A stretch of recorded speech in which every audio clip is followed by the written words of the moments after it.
அடுத்து ஒரு 10 குழந்தைங்களுக்கு நம்ம வந்து நோட்டு புக்கு எல்லாம் கொடுக்க தான் நம்ம சொல்லியிருந்தோம். ஏற்கனவே நம்ம சொன்ன மாதிரி ஒரு 6 குழந்தைங்களுக்கு நம்ம கொடுத்து முடிச்சாச்சு. அடுத்து ஒரு 10 பிள்ளைங்களுக்கு இப்போ ரெடி ஆயிருக்கு. நம்ம சப்ஸ்கிரைப் பிள்ளைங்க நிறைய பேர் ரெக்கமெண்ட் பண்ணியிருந்தீங்க, அந்த பிள்ளைங்களுக்கே நம்ம கொடுத்துருக்கோம். அதே மாதிரி இந்த திருப்பி ஒரு 10 பிள்ளைங்களுக்கு ரெடியாக இருக்குது. உங்கள் அக்கம் பக்கம் இல்லை உங்களுக்கு தெரிஞ்சவங்க, ரொம்ப ஏழ்மையில் இருக்கிறவங்க, படிக்க வசதி இல்லாதவங்க, உங்களுக்கு தெரிஞ்சவங்க இருந்தாங்கன்னா நீங்கள் தாராளமாக எனக்கு தெரியப்படுத்துங்க.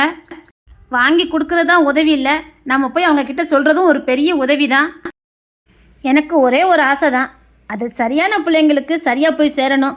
உண்மையாகவே தேவைப்படுறவங்களுக்கு மட்டும் போய் சேரணும்னு ஒரு ஆசை. தேவைப்படுவோர் கொஞ்சம் விரைவாக வந்து பேசுனீங்கன்னா கொடுக்க வசதியாக இருக்கும். ஏன்னா ஸ்கூல் திறந்து நம்மளுக்கு அதிக நாள் ஆகிட்டு, பிறகு கொடுத்து ஒரு பிரயோஜனம் இருக்காது. தேவைப்படும் போது தான் அந்த பொருளை கொடுத்தா பிரயோஜனமாக இருக்கும். அதாவது பசி இருக்கும்போது ஆகாரத்தை கொடுத்தா தான் அது பிரயோஜனம். பசி இல்லாத நேரம் விருந்தே வச்சாலும் ஒரு பிரயோஜனம் கிடையாது. அப்படி தான் இப்போ தான் ஸ்கூல்லாம் திறந்து ஒரு மாதம் ஆயிருக்குது. இப்போ கொடுத்தா ஓரளவுக்கு பிரயோஜனமாக இருக்கும். நிறைய குழந்தைங்க வாங்காமல் இருப்பாங்க. இல்லாத குழந்தைங்களுக்கு உங்கள் மூலம் கடவுள் கொண்டு போய் சேர்க்கட்டும். நிச்சயமாக அதற்கான ஆசீர்வாதமும் பிரதிபலமும் நிச்சயமாக உங்களை தேடி வரும். மறக்காமல் இதை உங்களுக்கு தெரிஞ்சவங்களுக்கு சொல்லுங்கள்.